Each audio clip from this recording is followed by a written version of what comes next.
สบายดีมื้อนี้ถือว่าลุงอื่นก็ออกมาขายเครื่องคือเก่าเด้อใช่พี่น้องมันเขาแต่พูดแหง่ว่าแปลกฮะมื้อนี้เนาะลุงอื่นก็ได้เครื่องเนาะจากเพื่อนๆเนาะที่เขามอบให้เนาะแล้วก็มาแจกจ่ายให้ลูกค้าลุงอื่นที่อยู่ทางเขตนอกเนาะถือว่าก็2-3ครอบครัวนี่แหละเนาะแล้วก็ขอบคุณเนาะ ที่ว่าเพื่อนเนาะคือป้าแมวเนาะและก็นางแก้วเนาะที่เป็นเพื่อนของผู้ขานี่แหละเนาะและก็ป้าน้อยวันเดอร์เนาะที่เอาเครื่องมาให้ลุงอึ้งมาแจกให้เพื่อนๆเนาะผู้ที่ไกลศอกหลีกเนาะแล้วก็ลูกค้าลุงอึ้งนี่แหละเนาะที่อยู่ห่างไกลศอกหลีกเนาะถือว่าไกลได้พี่น้องเนาะแถวพุ่นแหละทงไห้ทงนาที่ว่าครอบครัวเขาบ่ค่อย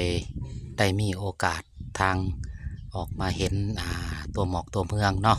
และขาดแคลนเสื้อผ้าการนุ่งห่มมื้อนี้ลุงเอิงก็ถือโอกาสลงคลิปเนาะให้พี่น้องได้เห็นบรรยากาศแบบท้องทงไห้ทงนาตามธรรมชาติเนาะและก็เอาเครื่องเอาเสื้อผ้าทุงสินเนาะที่ว่ามา ให้พวกเขาเนาะอ่า2-3เถียงนี่แหละพี่น้องเนาะยิงตามว่าหมู่เพื่อนสหายเนาะเอามาให้แล้วเฮาก็เอามาแจกพวกเพิ่นเนาะแต่ว่าบ่แม่นเป็นเรื่องดราม่าหรือว่าการเฮ็ดคลิปแบบสร้างกระแสเนาะแต่นี่มันเป็นเรื่องจริงเนาะพี่น้องที่ว่าเฮาได้เครื่องจากหมู่เพื่อนเฮาแล้วก็อ่า เพิ่นแจกมาแล้วก็เอาไปแจกผู้บ่ทันมีแน่เพิ่นว่าก็เฮาเอามาแจกให้เลยเด้อเนาะฝากขอบคุณฝากถือว่าขอบมกขอบใจเนาะนำป้าแมวเนาะแล้วก็อ่าเพื่อนเนาะหมู่กันนี่แหละเนาะนางแก้วเนาะที่อยู่บ้านไชยเพชรแล้วก็ป้าน้อยเนาะป้าน้อยวันเนาะเจใหญ่เพิ่นเนาะแล้วก็เพิ่น เอาเครื่องของมาให้ก็เฮาก็เอามาฝากมาบริจาคให้เขาเนาะพอได้ใส่นุ่งเฮ็ดเวียกเฮ็ดงานเฮ็ดไร่ใส่นาเนาะตอนนี้ก็ใกล้สิฮอดยามไร่ยามนาแล้วแต่ว่าเขตนอกก็ยังฝนบ่ตกเนาะพี่น้องเนาะลูกอื่นก็ได้เอามาให้เนาะ2-3เถียงนี่แหละเนาะมันก็ยังบ่ทันทั่วถึงดอกพี่น้องเนาะเพราะว่าความขาดแคลนการการใส่เสื้อผ้าเนาะที่ว่าก็ยังหลายครอบครัวเนาะยังต้องการอยู่เด้อพี่น้องเนาะและผู้ใดถ้าว่าหากมีเครื่องที่ว่าบ่ได้ใส่แล้วเนาะอ่าที่ว่านุ่งบ่ได้แบบนี้เนาะก็เอามาได้เด้อพี่น้องเนาะให้ลุงอึงเนาะลุงอึงสิไปให้ผู้เขาที่บ่ทันได้มีเนาะคันเว้าแล้วก็เนาะบ่ทันได้มีและก็ยังบ่เพียงพอเนาะ กับการนุ่งห่มเฮากะถือโอกาสนี่เนาะเชิญชวนเด้อพี่น้องเนาะเสื้อผ้าเนาะแต่ว่าเงินน่ะบ่รับเนาะพี่น้องเนาะลุงเอิงจะบ่รับเนาะถ้าจะบริจาคก็เป็นการเสื้อผ้าแบบในการนุ่งห่มเนาะพี่น้องเนาะของใส่ต่างๆแบบนี้เนาะตามครัวเรือนตามเขตชนบทเขาก็ยังหลายอันดอกพี่น้องเนาะที่ว่าลุงเอิงไปขายเครื่องก็เห็นอยู่เนาะหลายครอบครัวก็ยัง ขาดเคินเนาะอยู่ตามท้องไห้ปลายนาพู้นแหละเนาะพี่น้องอันใดที่ว่าเฮาใส่บ่ได้ใส่แล้วสันนันเนาะเครื่องของกะเก็บและกะส่งให้ลุงอื่นเด้อเนาะทางบ้านสีฟ้าแหละเนาะบ้านสีฟ้าลุงอื่นเนาะลุงอื่นก็ยินดีเนาะเพื่อหยังเพื่อว่าเฮากะ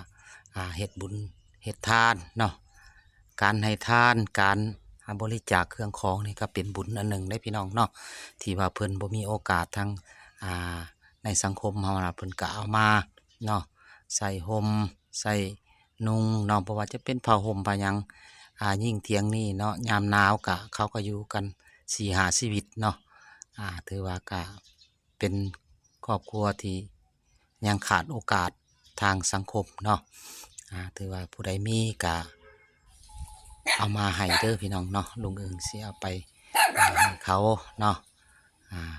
มันก็ยังบ่พอดอกพี่น้องเนาะเพราะว่าความต้องการเนาะ เครื่องนุ่งห่ม